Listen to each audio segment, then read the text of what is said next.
And tonight it's always a pleasure of mine to introduce our roundtable speakers, but I have to say that introducing Ariel Sykes tonight is special. I met Ariel when she was a student fresh out of Tom Wartenberg's Philosophy for Children class at Mount Holyoke. That was a class about showing college students how to do philosophy with young children using picture books. And when I spoke with Ariel that day, she told me that the class had changed not simply her college life, she just switched majors to philosophy, but her life in general. And years later, here she is. She's been involved with the P4C community for nearly 20 years. And along the way, she's taught philosophy and coached ethics bowl teams for 5 years in a K through 12 school.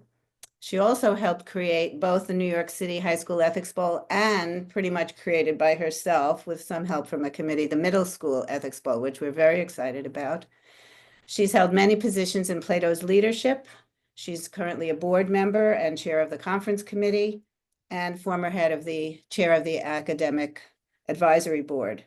In these days, in addition to her work with Plato and taking care of her infant daughter, she consults at Mindbridge Education Canada and specializes in dialogic teaching strategies, argumentation, and ethics education. But tonight she's going to put on her Hobbes hat and use her expert facilitation skills to walk us through political philosophy, human nature, and social contract theory. So welcome, Ariel, and welcome all of you. Thank you so much, Roberta. I am glad to be here.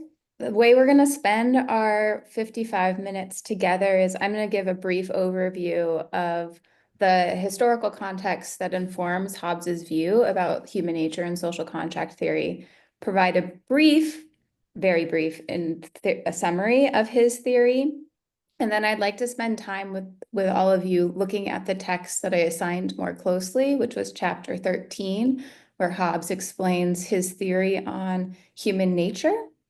And then we'll end with a discussion about what the implications of his argument are in terms of what role government should play, how we negotiate power, and our social relationships and responsibilities to each other. So, to get us started on just the overview of Hobbes' context for writing, he was born in 1588 and lived until 1679, which historically is important because he was influenced by a series of very important wars in Europe at the time. So he lived through the English Civil War, which was a series of conflicts between different groups trying to negotiate what type of power should rule England, whether it's a monarch or a more democratic parliament. And those you'll see coming into informing his belief about how humans operate and what types of rules and how power should be allocated. He also lived through the devastating 30-year war in Europe that lasted from 1618 to 1648, which was a devastating conflict that took place mainly in the Holy Roman Empire and is considered one of the most destructive wars in European history. It caused about 4.5 to 8 million deaths, which lead to huge population declines in some areas of Germany, like over 50%.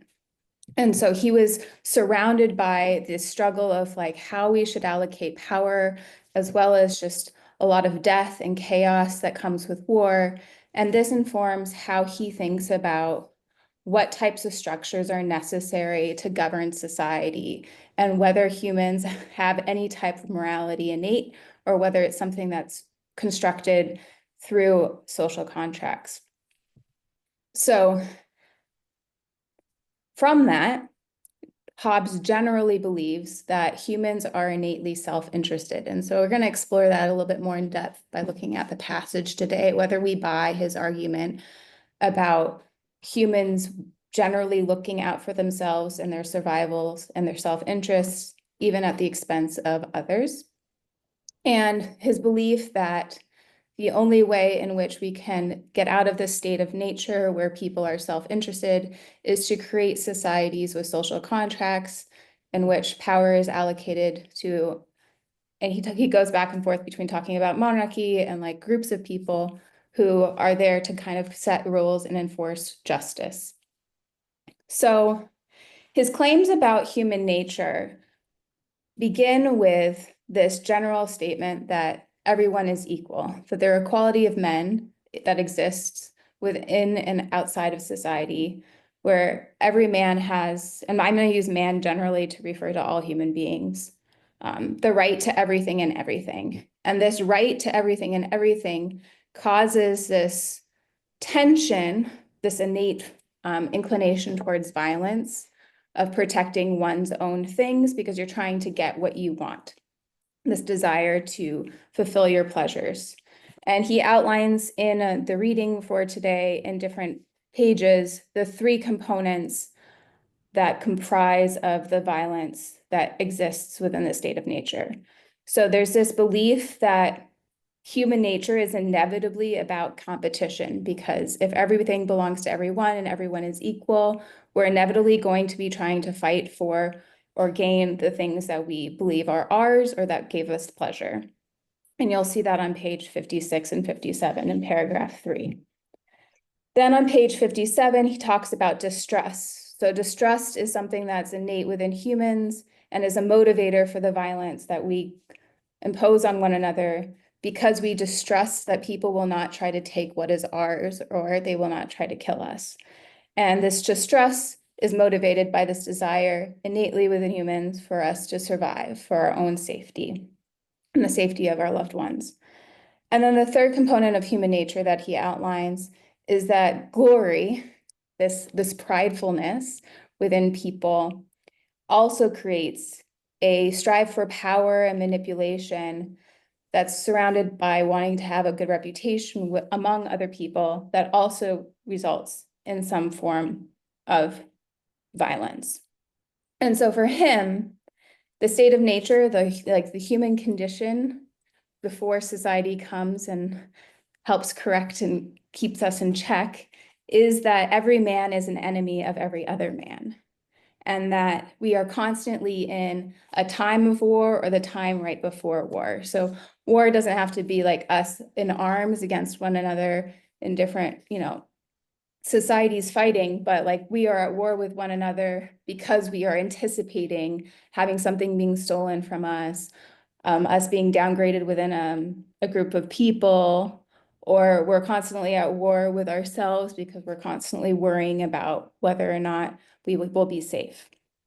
And so this to him is problematic, because he says if we exist within a state of nature without society and social contracts, without monarchs or other people helping ensure power of justice and justice happening, that humanity as we know it couldn't really flourish. And there's this like very commonly quoted part of his writing where he says it would be a life that is solitary, poor, nasty, brutish, and short. So he argues that we need a social contract, some type of power, and that allows for people to give up some rights in lieu of protections. And so he thinks that society is only valuable to the extent in which it can protect people's rights, and in that their self-interest to survive and flourish. And that is the role of those in power. To secure those rights, they have an obligation to do so, just as citizens have an obligation to follow the laws and structures that are created by those in power to ensure the rights of equality among all of its people. And to him, he makes this claim that like it is only through social contracts that humans can exist in a peaceful manner and avoid the chaos and the state of war that he was witnessing during his time, which he was developing his political theory. So with that in mind, I'd like to open it up to the group for us to just walk through the different claims he makes about human nature and see whether or not we buy it. So on page 58, he makes a claim like, well, you might not believe me that like humans are innately self-interested, that, we're competitive, that we're distrustful, that we're prideful. But just think about your own personal experiences and you'll see that it's true. And I want to know whether we buy that argument. Like, if our experiences suggest that this is true about human nature, does it mean that that's actually the case of human nature? Because Hobbes is also operating historically within a context of the scientific revolution of the 16th and 17th centuries, where he's really interested in coming up with these universal claims about human nature, just like there were being universal laws about science. And so he's claiming that this is true for all humans across all times, that people are inherently self-interested, that they're motivated by their desire to better their own situations at all cost. And that looks like competition, distrust, and glory. So thinking about your own personal experiences, what you've witnessed politically in America or wherever you're based, your interactions with other people on a daily basis, what you consume in your news or social media, is it true that humans are innately self-interested?